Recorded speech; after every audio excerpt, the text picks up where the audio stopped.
Selamat siang Bapak Ibu yang terkasih. Pada hari ini Rabu tanggal 25 Januari 2023, Bapak kita yang tercinta Bapak David Nauli, yaitu sebagai calon guru pimpinan angkatan 7 dari SMP Negeri 6 Sibolga, Kota Sibolga.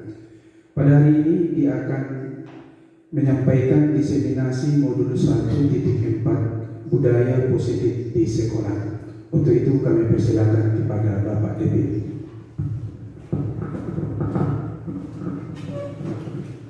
Baik.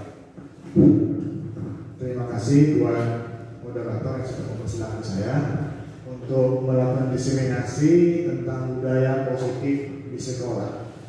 Jadi di sini Bapak Ibu, saya bukan mau mengajari, tetapi kita sama-sama berbagi tentang budaya positif dan apa yang sudah kita lakukan selama ini di sekolah dan apa yang perlu kita lakukan tentang budaya positif. Mari kita sama-sama berbagi. Ya, untuk siang hari ini saya mengucapkan salam dan bahagia buat Bapak Ibu guru hebat semuanya, Bapak Ibu guru SMP Negeri 6 Sibolga.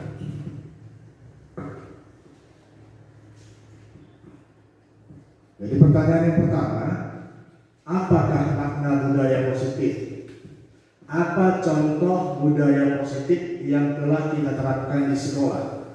Jadi selama ini Bapak Ibu, kita tanpa kita sadari bahwa budaya positif ini sudah banyak kita lakukan di sekolah.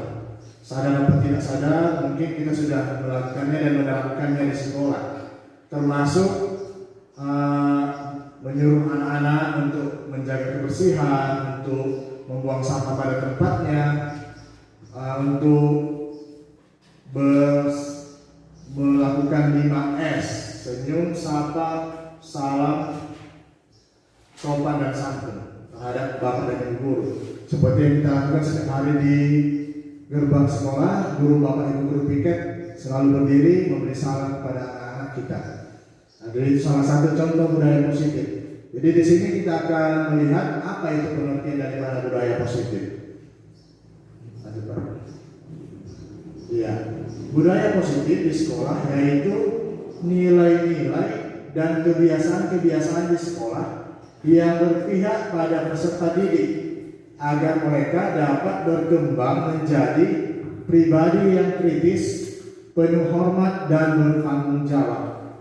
Jadi budaya positif itu kita kembangkan di sekolah Bapak Ibu supaya anak-anak kita itu menjadi pribadi yang kritis, penuh hormat dan bertanggung jawab dengan segala tindakannya di sekolah ini.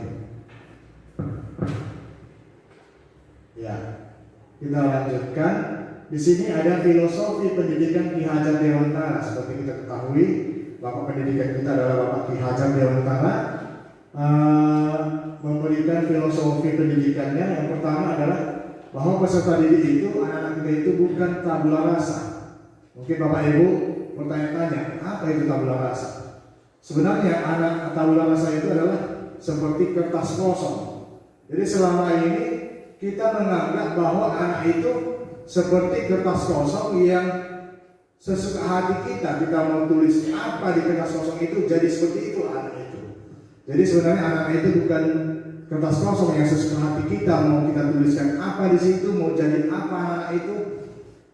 Jadi nggak boleh, kita nggak boleh menjadikan anak itu sebagai kertas yang kosong sesuka hati kita tuliskan apa yang kita buat. Kemudian Bapak Ki Hajar Dewantara menyatakan juga semua anak terlahir dengan bakatnya masing-masing. Ya, kita perlu sadari bahwa anak-anak kita ini dan sekian banyak itu semua unik. Unik tingkah lakunya, cara dia bicara, cara bergaul dengan teman, semuanya unik. Jadi nggak ada yang sama. Anak kembar sekalipun tidak bisa disamakan. Bakatnya, tingkah lakunya, semua berbeda. Lanjut yang kemudian budi pekerti. Budi pekerti ini contohnya seperti perpaduan antara gerak, perasaan, tindakan sehingga menciptakan suatu tenaga. Atau bisa dikatakan perpaduan antara cipta, rasa, karsa dan karya. Nah, itulah budi pekerti. Nah, jadi di sekolah itulah yang akan kita kembangkan berhubungan dengan karakter atau watak si anak. Bagaimana budi pekerti itu bisa kita kembangkan? Nah, tergantung kita Bapak Ibu guru. Kemudian tugas guru adalah menuntun bakat tersebut agar anak tumbuh dengan selamat dan bahagia. Jadi tujuan pendidikan itu sebenarnya adalah menuntun bakat si anak. Menuntun itu seperti gimana? Kalau saya anggap sebagai pribadi saya, menuntun itu seperti kita mengajari anak berjalan. Kita tuntun dia, kita pegang tangannya. Kalau sudah bisa dia merangkak berjalan sendiri selangkah demi selangkah, kita lepaskan dia. Begitu dia mau salah jalan, kita pegang lagi tangannya. Jadi seperti itu. Nah, jadi nggak bisa kita memaksakan kehendak kita harus seperti ini kan. Tapi kita tuntun mereka punya bakat sendiri-sendiri supaya mereka bisa jadi manusia yang nantinya bisa selamat dan bahagia. Jadi tujuan utama dari pendidikan Ki Dewantara ini adalah menjadikan anak didik kita itu menjadi selamat dan bahagia. Ya, itu tujuan mulianya. Kemudian yang berikutnya, guru itu diibaratkan sebagai petani, Bapak Ibu. Anak itu diibaratkan sebagai biji padi atau biji jagung. Sebenarnya anak kita ini itulah seperti bibit-bibitnya. Sekolah ini sebagai tempat persembahyangannya, seperti sawahnya. Jadi mau jadi apa padi itu tergantung kita sebagai petaninya. Jadi guru itu membuat padi itu bagaimana supaya tumbuh subur meskipun tanahnya kurang subur, tetapi kalau petaninya mampu merawat, menjaga, memelihara, memberikan pupuk yang baik, maka bibit yang tidak baik sekalipun pasti akan tumbuh menjadi baik di tangan para petani. Ya. Kemudian jangan kita harapkan kita menanam padi, kita lakukan tindakan seperti menanam jagung, nggak boleh. Ya, karena itu berbeda. Kita inginkan anak kita seperti yang kita inginkan, tetapi kita buat metode yang berbeda. Karena unik tadi, masing-masing anak itu unik. Jadi pupuk yang kita berikan pun beda-beda, tidak boleh sama. Bagaimana supaya dia menumbuh kembangkan bakatnya itu tergantung bagaimana kita memperlakukan biji atau bibit tanaman tadi itu. Kemudian yang berikutnya, anak-anak ini sekarang mengikuti kodrat alam dan kodrat zaman. Ya, kodrat alam dan kodrat zaman.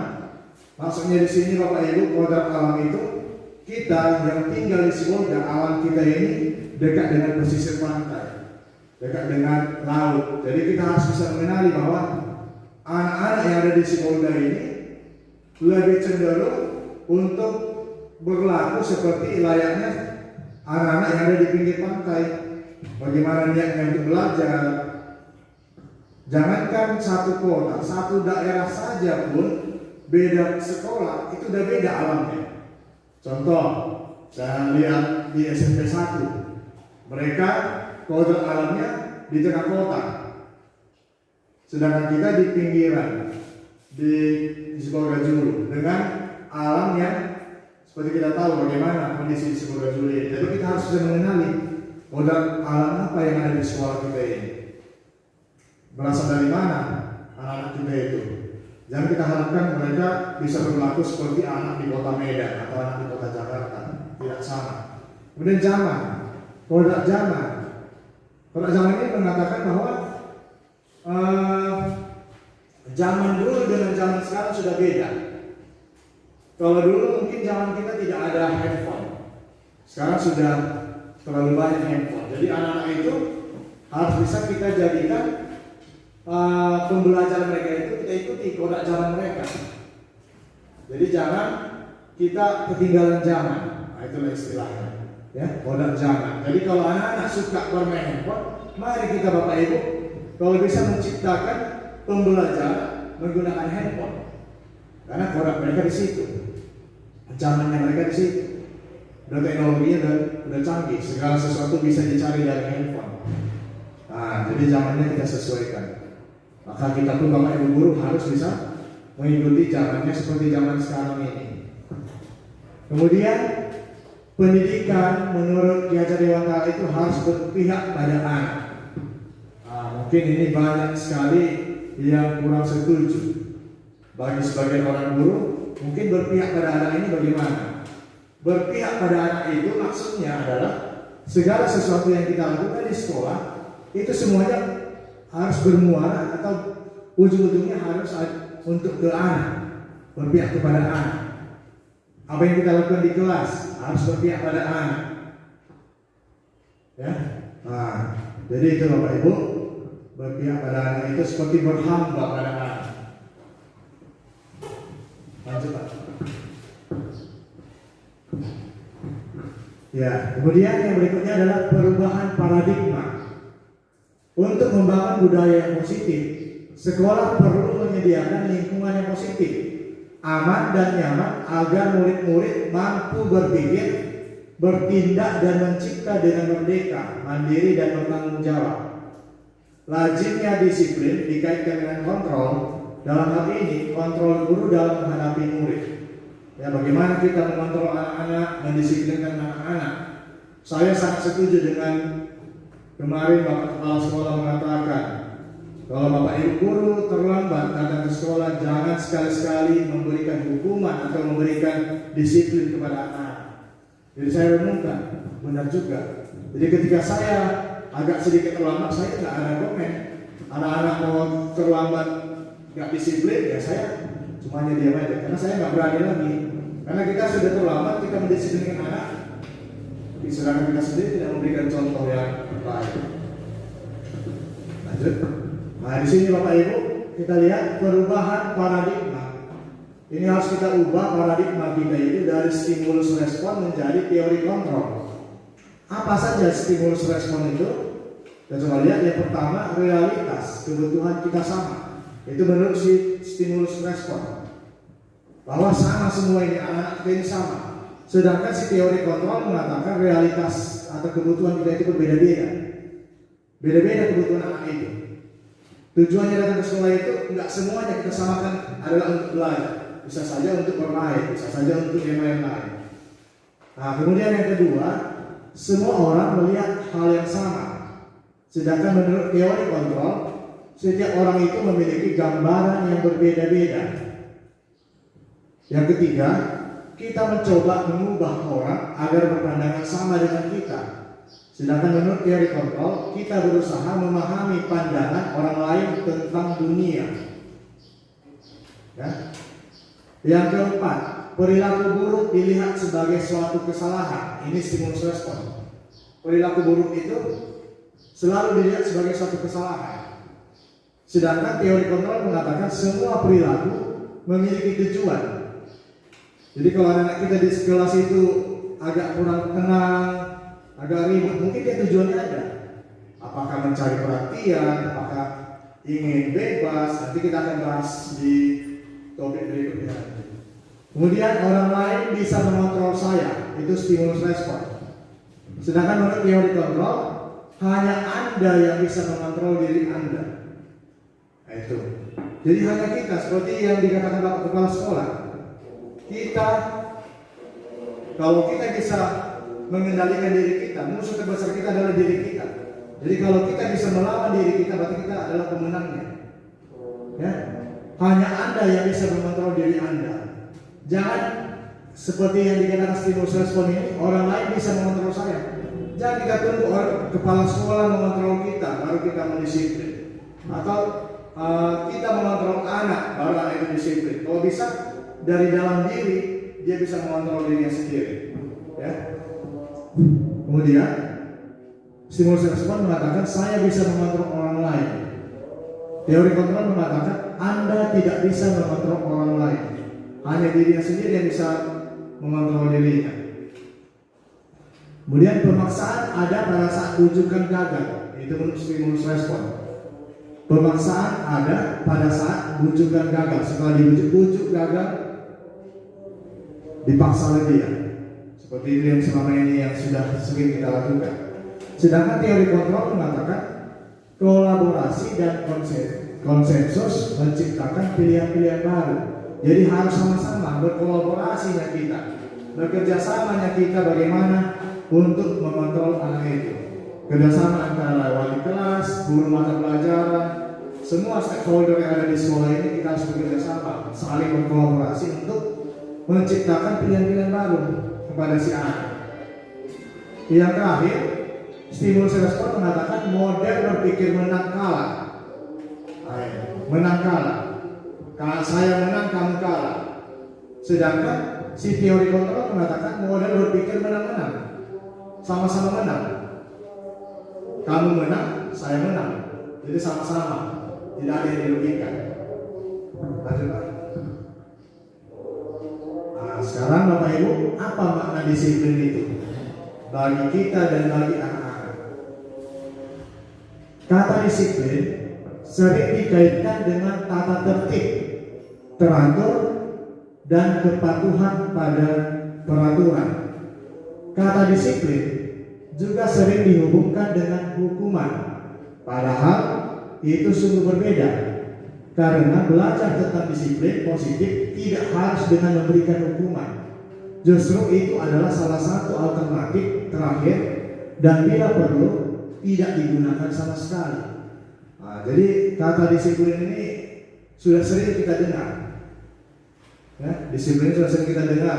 Jadi hampir sama kita kalau kita disiplin anak, itu sama dengan kita memberikan hukuman. Sedangkan itu dikatakan hukuman itu jalan terakhir. Kalau perlu tak usah digunakan. Ya, Ki Hajar Dewantara menyatakan bahwa untuk mencapai kemerdekaan atau dalam konteks pendidikan kita saat ini, dan untuk menciptakan murid yang merdeka, syarat utamanya adalah harus ada disiplin yang kuat. Disiplin yang dimaksud adalah disiplin diri yang memiliki motivasi internal. Jika kita tidak memiliki motivasi internal, maka kita memerlukan pihak lain untuk mendisiplinkan kita, atau motivasi eksternal, karena berasal dari luar, bukan dari dalam diri kita sendiri. Jadi Bapak Ibu, motivasi dari dalam internal kita lah yang bisa mendisiplinkan kita. Tapi kalau paksaan dari luar, karena nanti di absen, terlambat, kita baru mau datang cepat, nah itu seperti kita lihat banyak juga yang seperti itu, tapi tidak terlaksana juga disiplinnya. Masih ada juga yang terlambat karena itu paksaan dari luar. Tapi kalau paksaan dari dalam, kalau motivasi dari dalam, tanpa ada sesuatu yang memaksa dia untuk mendisiplinkan dirinya, dia sudah langsung disiplin. Dia sadar, saya datang ke sekolah harus tepat waktu, saya harus datang sebelum anak-anak datang, saya harus menyapa anak-anak di depan gerbang. Jadi ada motivasi internal dalam dirinya, bukan karena ada paksaan atau hukuman dari kepala sekolah atau dari guru baru anak itu mau disiplin. Lanjut Pak. Ya, teori motivasi perilaku manusia ada 3 Bapak Ibu. Yang pertama, perilaku manusia itu teori motivasinya adalah untuk menghindari ketidaknyamanan atau hukuman. Ya, ini yang sering kita lihat, anak-anak kita disiplin. Motivasi perilakunya itu untuk menghindari ketidaknyamanan atau hukuman dengan kalimat atau pertanyaan, apa yang akan terjadi apabila saya tidak melakukannya. Nah, ini yang sering kita mungkin lakukan juga. Kalau saya tidak tiket, saya akan terlambat sedikit. Nah, jadi apa yang akan terjadi apabila saya tidak melakukannya. Yang dipikirkan dia itu adalah hukuman apa yang saya terima kalau saya tidak menjalankan disiplin ini. Itu motivasi yang pertama. Motivasi yang kedua, untuk mendapatkan imbalan atau penghargaan dari orang lain, untuk dipuji. Begitu dia datang disiplin, tujuannya adalah supaya dia dipuji, ya, diberi imbalan, dapat tunjangan kerajinan. Nah, biasanya kalau di swasta seperti itu Bapak Ibu ya. Kalau saya dulu di swasta mengajar, terlambat dipotong uang kerajinannya. Nah, jadi ada motivasi dari luar, ada imbalan. Nah, mungkin kalau bagi sebagian anak-anak datang cepat, tidak terlambat, dipuji sama wali kelasnya. Oh, rajin kali kamu ini tak pernah terlambat. Mungkin itu diinginkannya.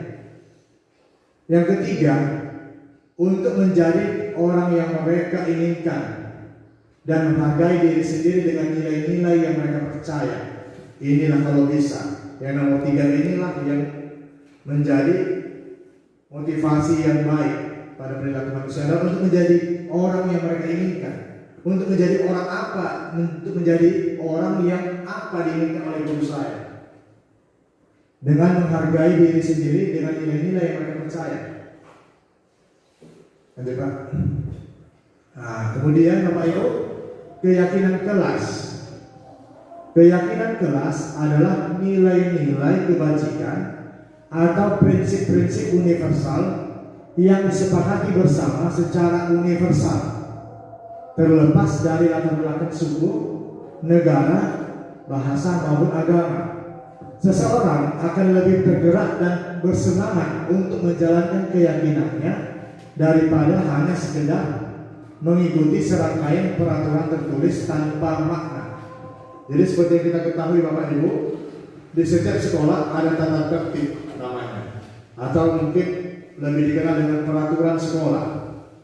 Peraturan sekolah itu dibuat kadang-kadang tidak melibatkan si anak, hanya melibatkan guru, bahkan mungkin ada beberapa komite sekolah mewakili orang tua murid, tetapi si anak tidak dilibatkan di situ. Apa peraturan yang harus dibuat? Nah, jadi di sini kita bicara keyakinan kelas.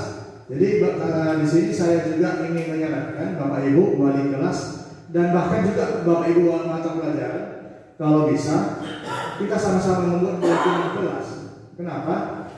Keyakinan kelas itu lebih bagus daripada peraturan. Karena kalau peraturan itu lebih kepada kalau dilanggar diberikan hukuman. Jadi kalau ini keyakinan kelas ini seperti kita menjalankan ajaran agama kita. Kita yakin dengan agama kita jalankan tanpa ada paksa dari luar. Karena saya sudah yakin dengan agama saya, apa nilai-nilai yang baik di situ, saya akan jalankan. Dilarang ini, saya akan jalankan. Nah, jadi seperti itu. Kalau keyakinan kelas sudah saya buat Bapak Ibu di sini. Contohnya saya sudah buat. Ini ada keyakinan kelas 81. Memang nggak terlalu banyak.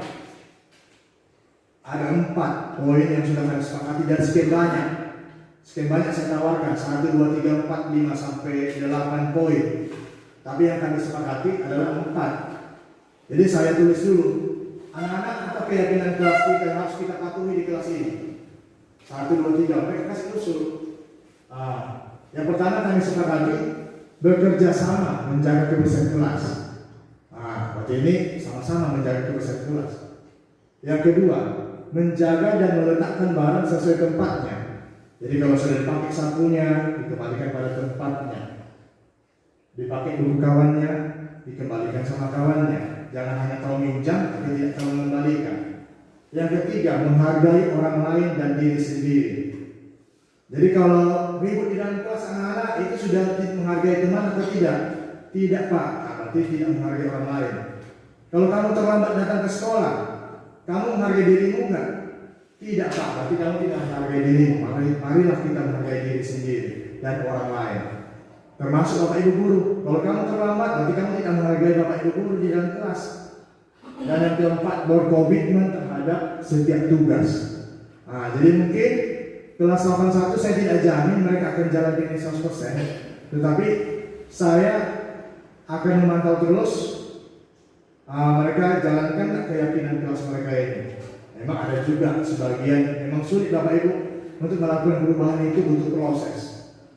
Seperti dalam tepat waktu pun masih belum, ada juga yang terlambat. Jadi yang penting kita sudah berbuat,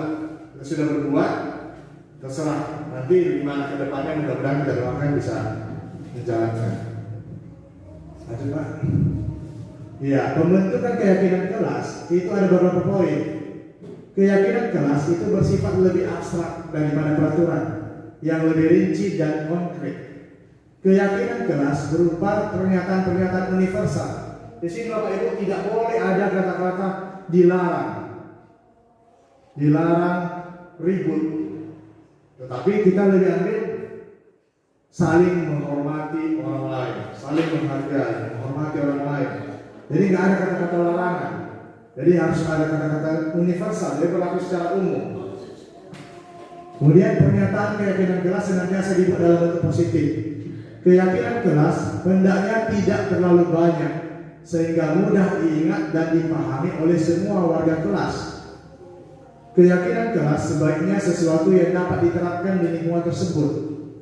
Semua warga kelas hendaknya ikut berkontribusi dalam pembuatan keyakinan kelas lewat kegiatan curah pendapat. Ini kemarin kami sudah lakukan curah pendapat. Mereka kasih ide-ide mereka dan kita rundingkan sama-sama, kita pilih poin-poin yang penting karena saya lihat tidak boleh terlalu banyak biar mudah mereka ingat.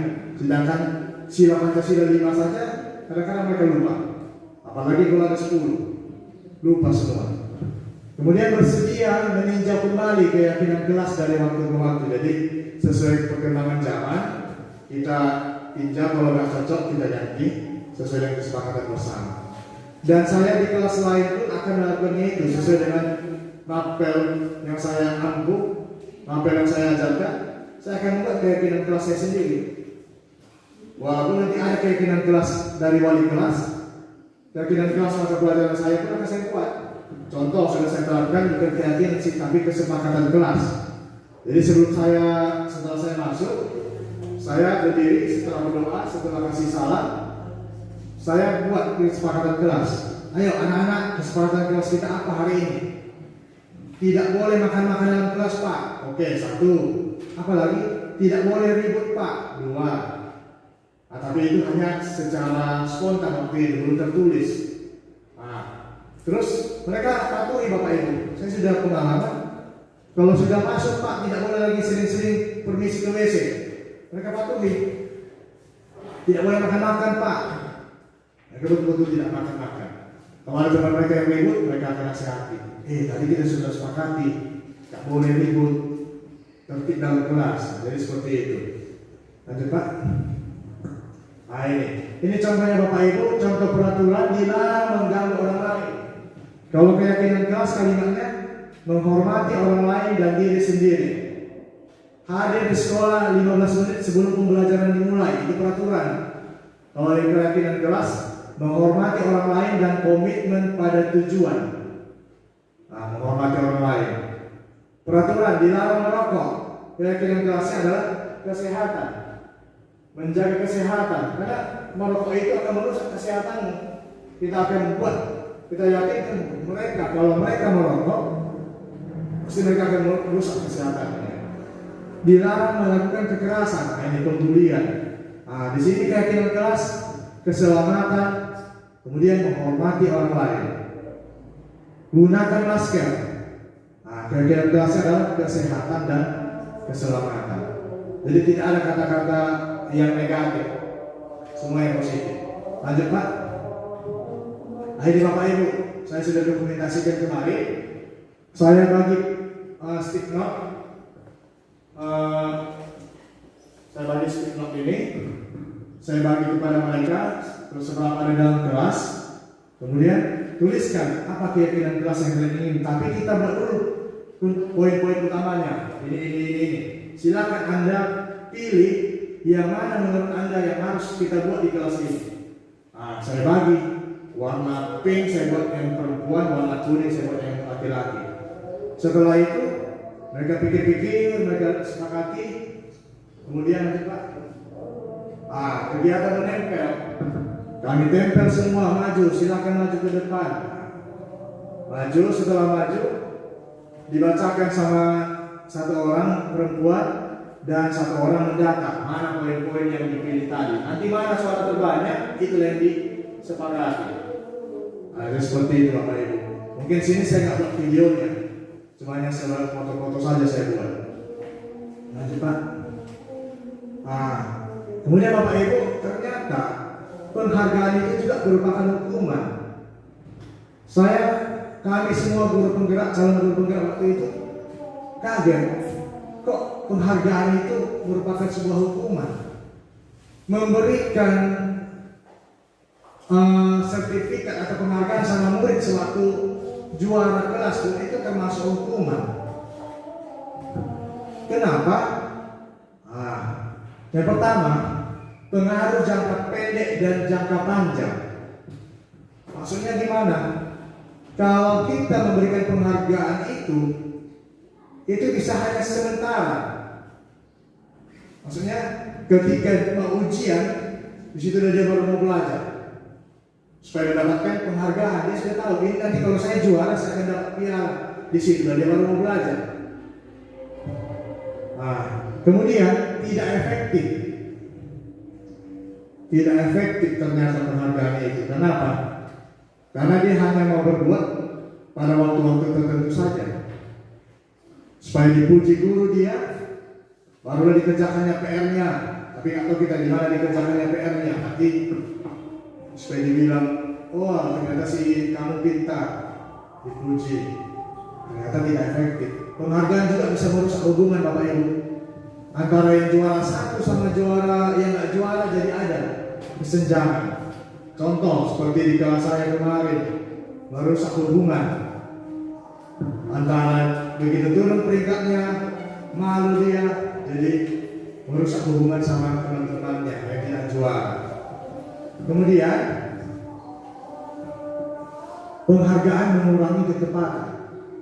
Kadang-kadang nggak tepat bahwa dia itu sebenarnya yang dipuji, padahal orang lainnya, hasil orang lain yang diconteknya, hasil orang lain yang dilihatnya. Tapi demi mendapatkan penghargaan ini, dia berbuat supaya dipuji, supaya apa? Jadi nggak tepat sebenarnya dia itu juara di kelas, nggak tepat sebenarnya dia itu nilai 100 mengerjakan PR. Yang sebenarnya itu adalah dari hasil pikiran orang lain yang dicontek supaya dapat pujian dari orang lain, dari guru. Penghargaan juga dapat menurunkan kualitas. Penghargaan ini sering menurunkan kualitas juga. Contohnya, yang seperti saya bilang tadi, kalau dia sudah turun peringkatnya nggak dapat lagi penghargaannya, ya udah dia udah jadi malas. Nggak dapat lagi aku, udahlah, malas aku, turunlah kualitasnya. Lanjut Pak. Oke Bapak Ibu, tindakan anak-anak di kelas sebenarnya dipengaruhi oleh kebutuhan dasarnya. Kebutuhan dasar manusia itu ada 5 Bapak Ibu yang perlu kita ketahui. Yang pertama, bertahan hidup.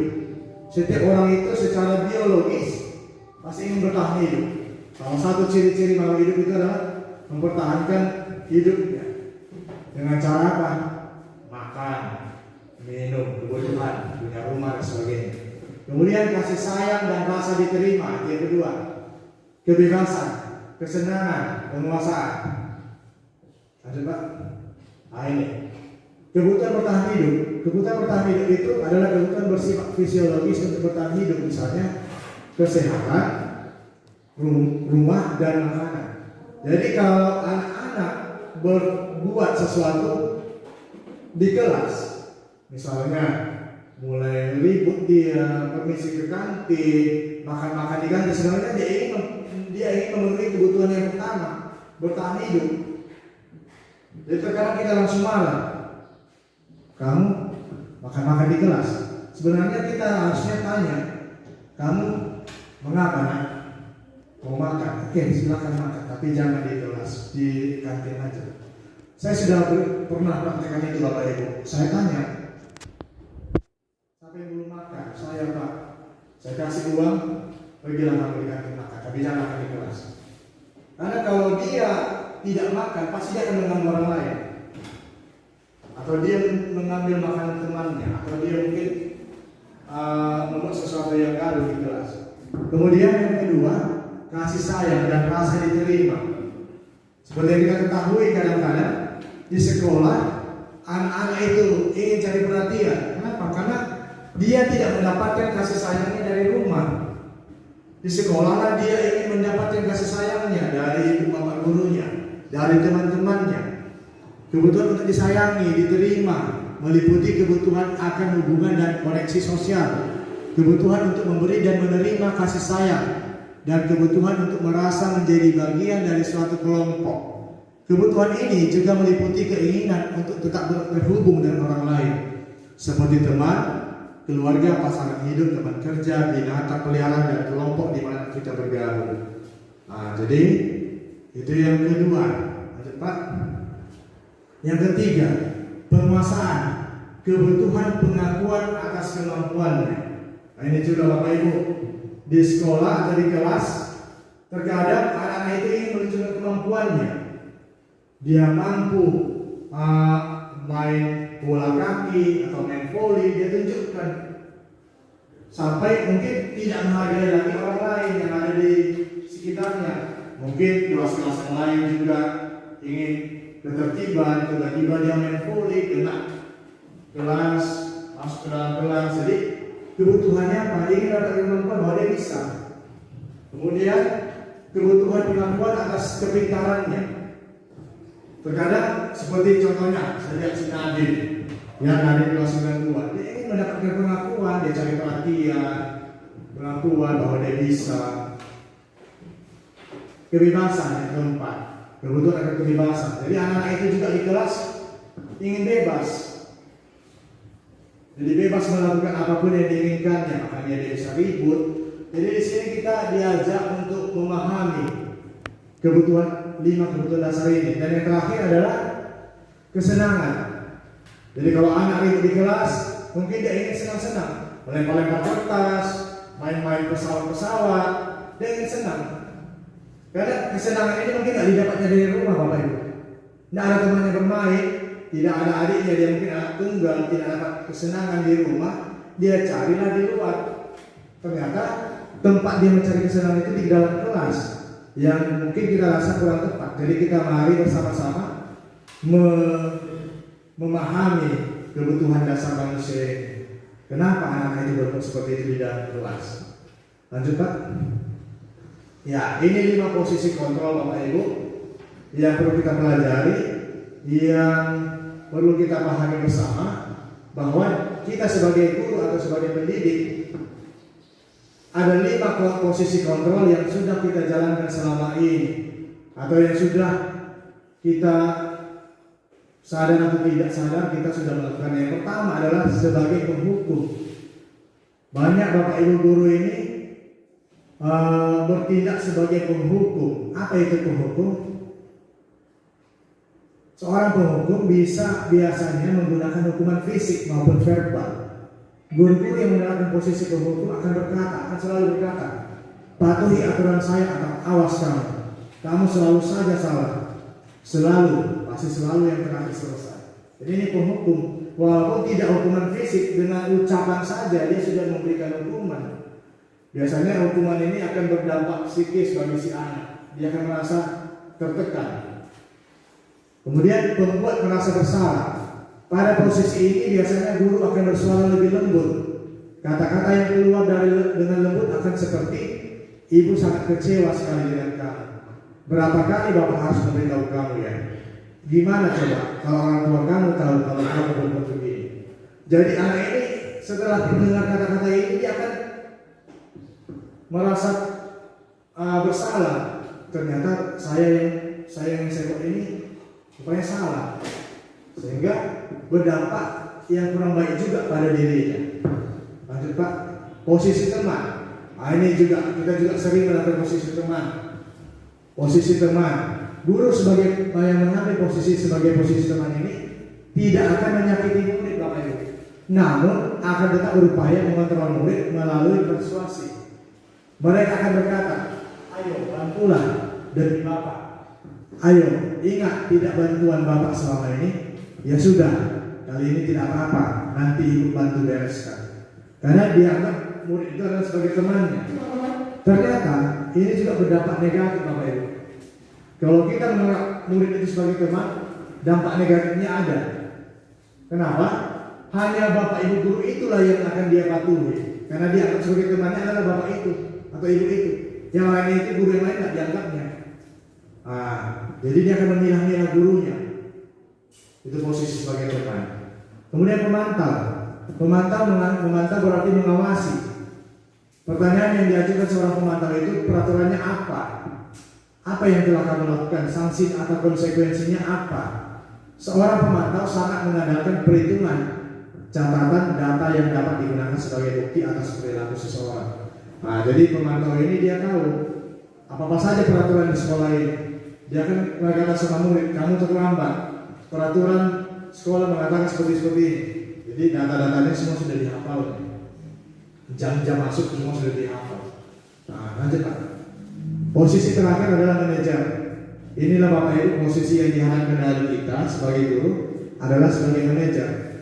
Bukan hanya kepala sekolah yang sebagai manajer, tapi kita semua bisa menjadi manajer bagi anak-anak murid kita. Posisi manajer ini adalah posisi di mana guru berbuat sesuatu bersama dengan murid, mempersilahkan murid mempertanggungjawabkan perilakunya, mendukung murid agar dapat menemukan solusi atas permasalahannya sendiri. Seorang manajer akan berkata, apa yang kita yakini? Apakah yang kamu meyakininya? Jika kamu meyakininya, apakah kamu bersedia memperbaikinya? Jika kamu memperbaiki hal ini menunjukkan apa tentang dirimu? Apa rencana kamu untuk memperbaiki hal ini? Untuk lebih tepatnya Bapak Ibu, saya ajak kita bersama untuk menonton tayangan video berikut ini. Ini lebih tepat untuk kita bisa lebih paham posisi kontrol apa yang kita sudah lakukan selama ini.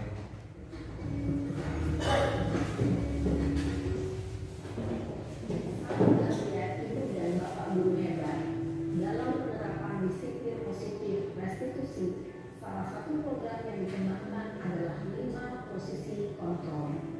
5 posisi kontrol dalam restitusi adalah proses perjalanan seorang pendidik agar dapat mengenali dirinya. Pada video kali ini, kita akan membahas tentang 5 posisi kontrol yang dikembangkan oleh gaya dosen dan contoh penerapannya.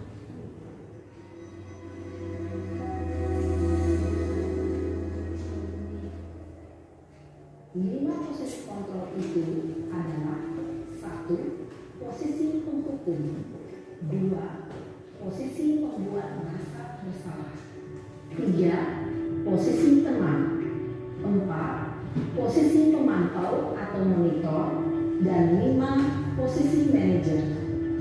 Untuk lebih memahami kelima posisi tersebut, mari kita saksikan kasus Naren yang terlambat hadir 20 menit di sekolah dan melihat bagaimana kelima posisi kontrol dalam menghadapi masalah tersebut.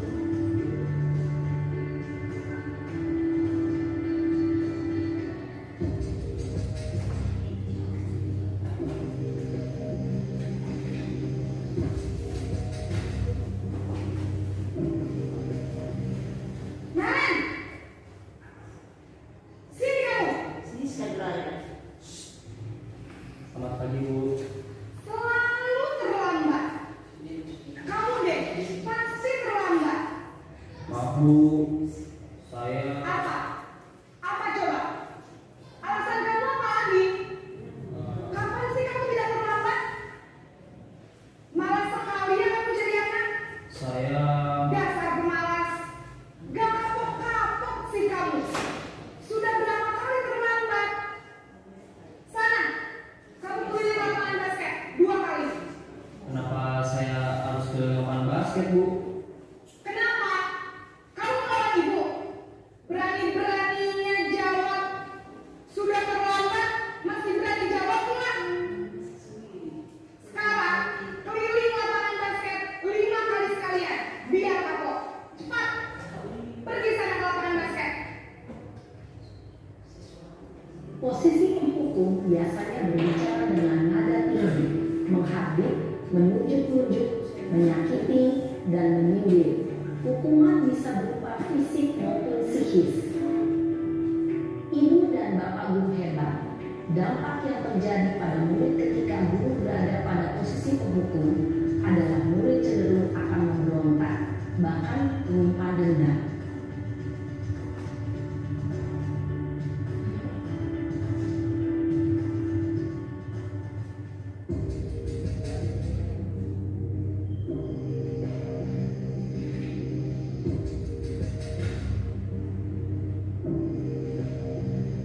Naren!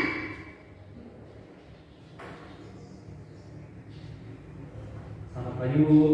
Naren, kamu kenapa terlambat lagi, nak? Ya Tuhan, Naren, kamu senang ya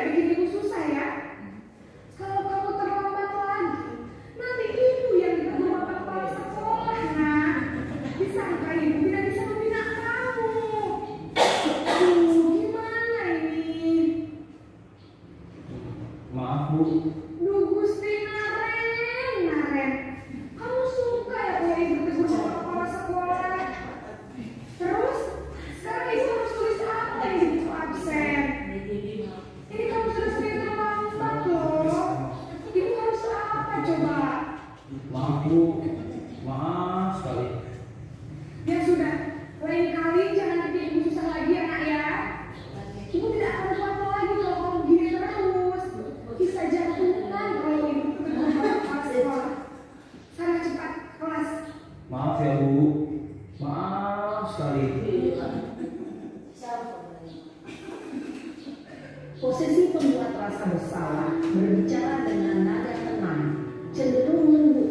Namun kata-kata yang diutarakan membuat murid merasa menjadi orang yang gagal, memandang buruk dirinya sendiri, merasa tidak berharga, dan tidak sanggup membahagiakan orang lain. Ketika guru mengambil posisi pembuat rasa bersalah, murid akan menganggap dirinya yang bersalah dan ia akan menyimpan emosi negatif tersebut di dalam dirinya.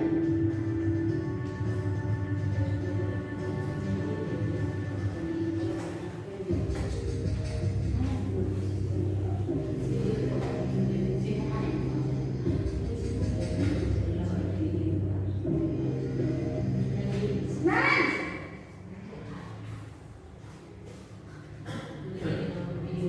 Selamat pagi Bu.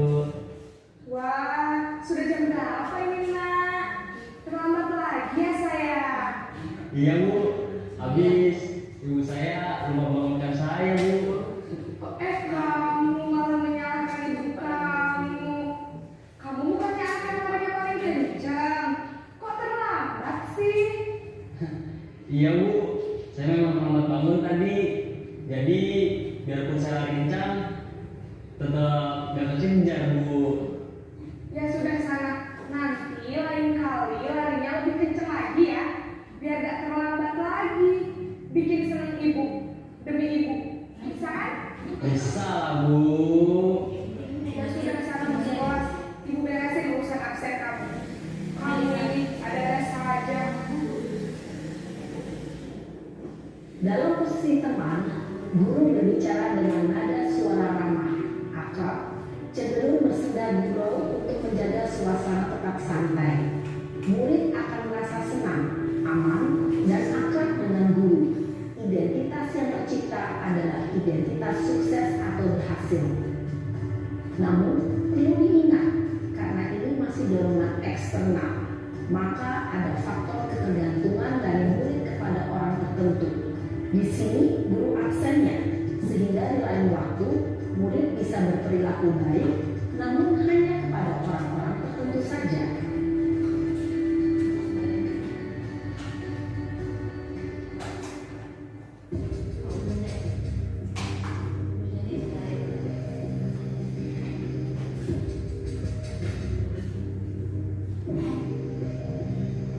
Nan,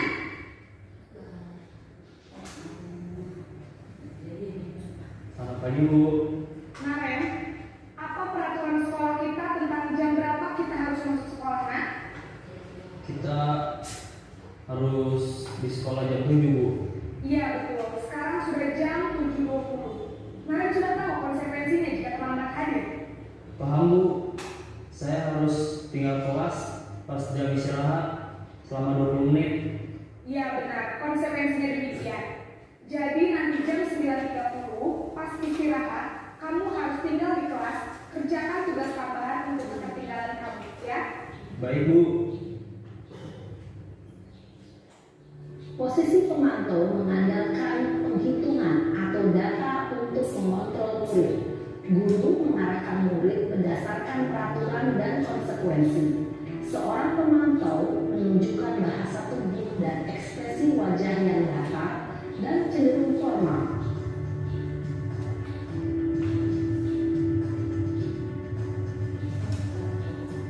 Netral.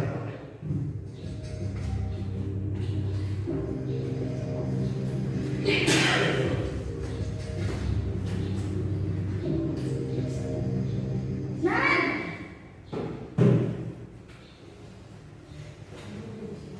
Selamat pagi Bu. selamat pagi Naren. Bu, saya terlambat. Iya, sekolah masuknya jam 7, sekarang sudah jam 7.20. Jadi sekarang bagaimana ini, Naren? Maaf Bu, saya lupa setel alarm saya semalam.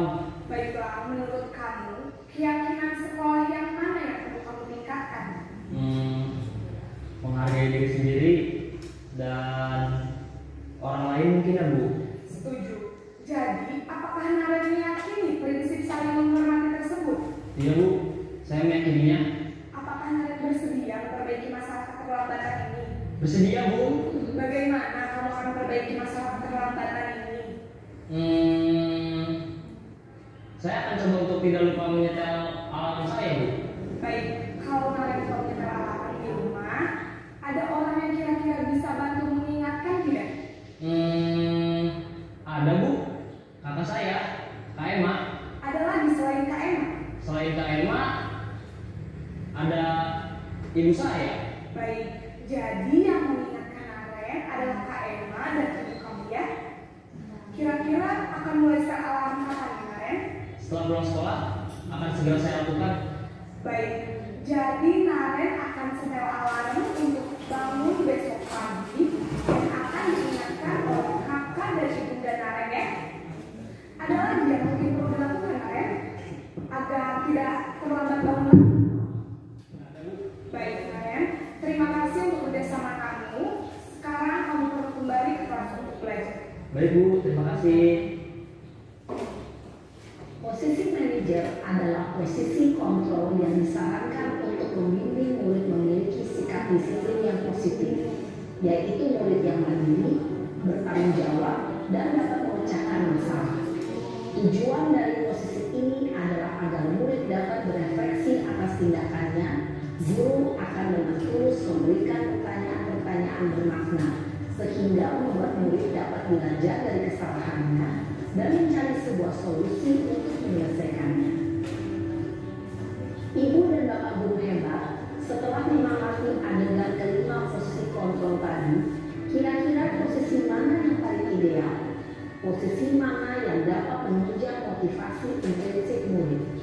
Ya, tentu posisi manajer. Posisi ini memang posisi ideal yang ingin dituju setiap pendidik. Pada posisi inilah, guru dapat menerapkan disiplin positif yang berpihak pada murid, yang memerdekakan murid. Perjalanan seorang pendidik tentunya tidak mudah untuk sampai pada posisi seorang manajer. Namun, tujuan kita pasti, yaitu menciptakan murid-murid yang mandiri, merdeka, dan bertanggung jawab. Semoga penggambaran 5 posisi kontrol yang telah diperlihatkan ini dapat menjadi ajang refleksi bagi kita semua, agar dapat terus mengasah dan menerapkan disiplin positif yang memerdekakan murid. Mari terus berlatih dan bersemangat. Selamat menerapkan. Baik Bapak Ibu, demikian tadi tayangan videonya. Kemudian yang mau kita bahas selanjutnya ini terakhir, pembahasan terakhir. Ya, saya minta waktunya sedikit lagi. Apa itu restitusi? Nah, restitusi itu adalah proses menciptakan kondisi bagi murid untuk memperbaiki kesalahan mereka, sehingga mereka bisa kembali pada kelompok mereka dengan karakter yang lebih kuat. Itu menurut Gosen yang dituliskan pada bukunya tahun 2004. Ya, lanjut Pak. 9 ciri-ciri restitusi itu yang pertama, bukan untuk menebus kesalahan, namun untuk belajar dari kesalahan. Yang kedua, memperbaiki hubungan. Yang ketiga, tawaran, bukan paksaan. Restitusi menuntut untuk melihat ke dalam diri. Yang kelima, restitusi mencari kebutuhan dasar yang mendasari tindakan. Yang keenam, restitusi diri adalah cara yang paling baik untuk memperbaiki diri. Yang ketujuh, restitusi fokus pada karakter bukan tindakan. Yang kedelapan, restitusi fokus pada solusi.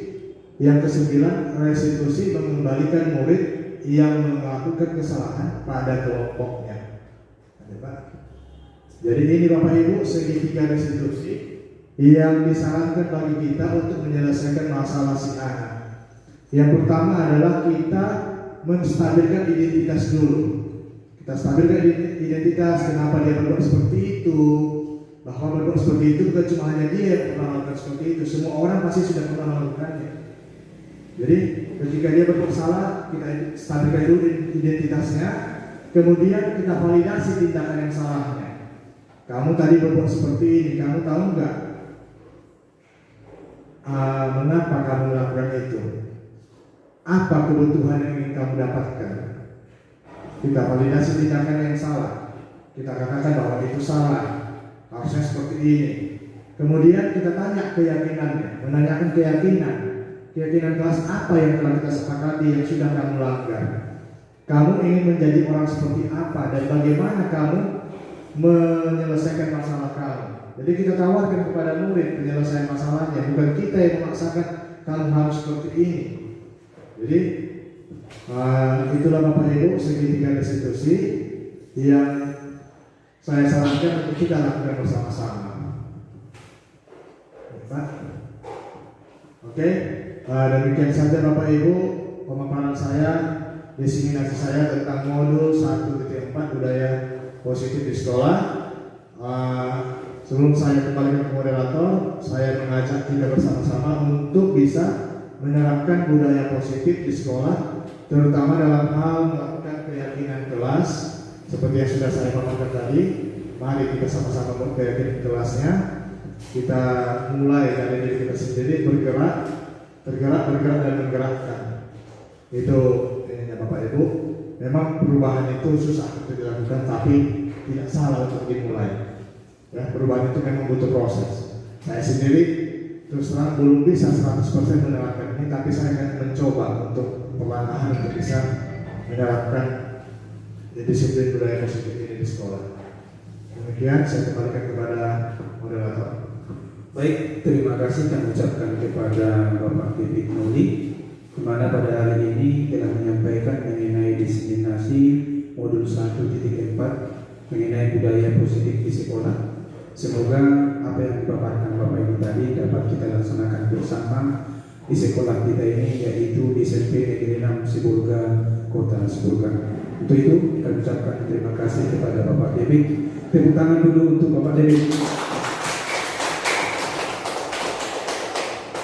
Oke, berikan satu orang dulu. Bergabung bersama kita di sini saat jam istirahat. Di sini saya akan berbagi bagaimana pada saat saya membuat keyakinan kelas di kelas 81. Yang pertama, kita bisa lihat saya mensosialisasikan apa itu keyakinan kelas dan bagaimana cara pembuatan keyakinan kelas itu. Kemudian saya arahkan anak-anak untuk berpikir dan merenungkan apa kira-kira keyakinan kelas yang cocok untuk di kelas 81. Jadi di sini setelah saya mensosialisasikan, saya membagi kertas kecil berupa stick note untuk mereka menulis di situ apa saja keyakinan kelas yang mereka yakini yang sesuai dengan kondisi kelas mereka. Setelah mereka menulis, saya suruh untuk menempelkan di papan tulis. Setelah mereka menempelkan, kemudian 2 orang saya suruh untuk membacakan apa hasil dari keyakinan kelas yang mereka sudah sepakati. Setelah dibacakan semuanya, kemudian saya sebagai wali kelasnya mempertimbangkan apa-apa saja yang perlu dan layak untuk dijadikan keyakinan kelas. Jadi ini kolaborasi antara siswa dengan wali kelasnya. Jadi setelah disepakati, itu sudah saya buat dan saya tempelkan di kelas, dan Bapak Ibu bisa lihat nanti di kelas 81 ada saya tempelkan. Ini Bapak Ibu bertujuan untuk mereka bisa melakukan budaya positif di kelas. Jadi apa yang mereka yakini, sesuatu yang mereka yakini benar, itulah yang akan mereka lakukan. Nah, jadi yang sudah saya atau yang sudah kami buat di kelas 81 itu yang pertama keyakinan kelasnya saling menghargai orang lain dan diri sendiri. Kemudian yang kedua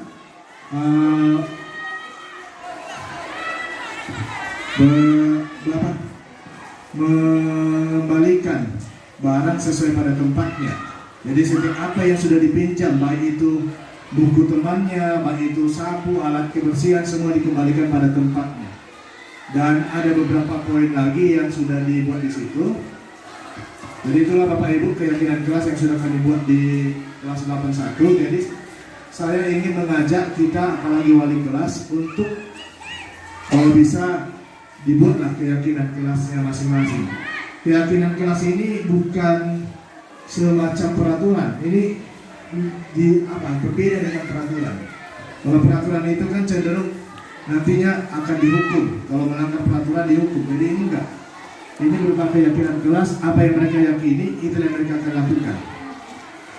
Kemudian di sini saya juga akan menampilkan bagaimana saya melakukan praktik segitiga restitusi terhadap salah seorang murid. Bagaimana menyelesaikan permasalahan siswa tidak perlu dihukum fisik. Jadi di sini akan saya tampilkan. Ibu, kita coba ini perhatikan untuk video penerapan segitiga restitusi di sekolah yang sudah saya praktekkan. Ini salah satu contoh di mana siswa ini melempar-lempar kertas saat guru mengajar di kelas. Jadi saya panggil ke ruangan guru dan ini saya nasihati, saya tanya dulu apa permasalahannya, seperti yang kita lihat nanti di dalam video ini.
Yang pertama, di mana siswa itu ribut di dalam kelas melempar-lempar temannya pakai kertas. Jadi saya panggil ke ruang guru, kemudian saya tanya, saya validasi dulu tindakannya itu benar apa salah.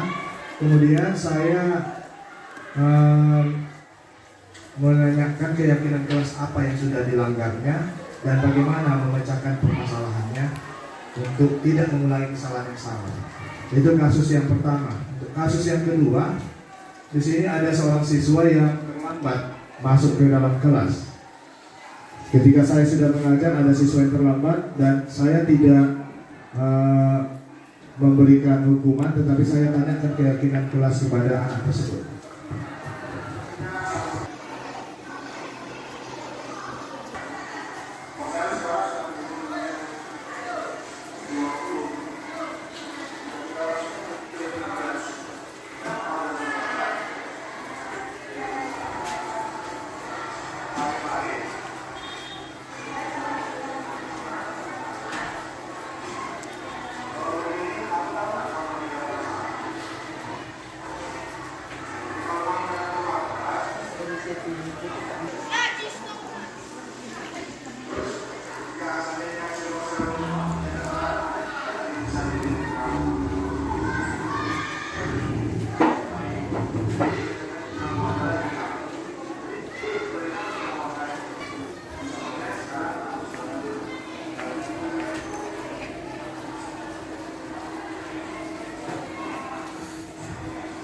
dulu tayangan videonya. Jadi di sini bisa kita terapkan bahwa dalam menyelesaikan permasalahan siswa itu sebenarnya tidak boleh kita terlalu banyak memberikan hukuman fisik kepada anak, tetapi kita menjalankan segitiga restitusi, di mana setiap penyelesaian permasalahan itu lebih bagus kalau kita menggunakan restitusi. Kita tanyakan apa keyakinan kelas yang sudah dilanggarnya, kita validasi tindakan yang salah tersebut. Karena setiap anak itu pasti punya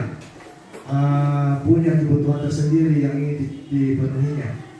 Apakah dia ingin bebas, apakah dia ingin bersenang-senang, nah, itu setiap anak pasti punya keinginan masing-masing.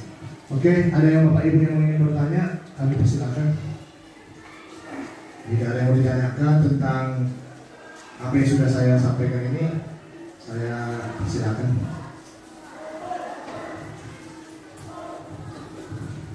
Ya, pada Ibu Wiwi kami persilakan.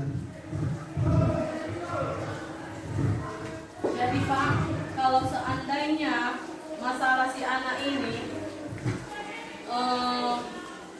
kalau hanya dengan ucapan mereka tidak memperindah, apa maksudnya tetap melaksanakan dengan kesalahan yang sama, apa memang tidak boleh kita menggunakan fisik gitu Pak? Contoh fisik kan Pak, kayak kami yang olahraga Pak, tadi suruh push up, sit up, itu apakah melanggar dari teori yang Bapak sampaikan ini gitu Pak? Itu menurut saya Pak. Oke, baik Bu, terima kasih, pertanyaan yang bagus. Seperti yang sudah pernah saya paparkan saat saya melakukan diseminasi kemarin, bahwa posisi kontrol itu ada 5. Jadi kalau bisa kita gunakan posisi kontrol yang ke-5, yaitu ya, sebagaimana manajer terhadap sekolah. Nah, jadi kita usahakan Bu, penyelesaian masalah itu dengan segitiga restitusi dulu, kita ingatkan dulu. Tidak perlu kita langsung memberikan tindakan-tindakan seperti itu, karena kalau tindakan seperti itu kita lakukan, itu hanya sesaat, besok pasti diulanginya lagi. Nah, jadi itulah kemarin kami juga di dalam bergerak ini menanyakan seperti itu.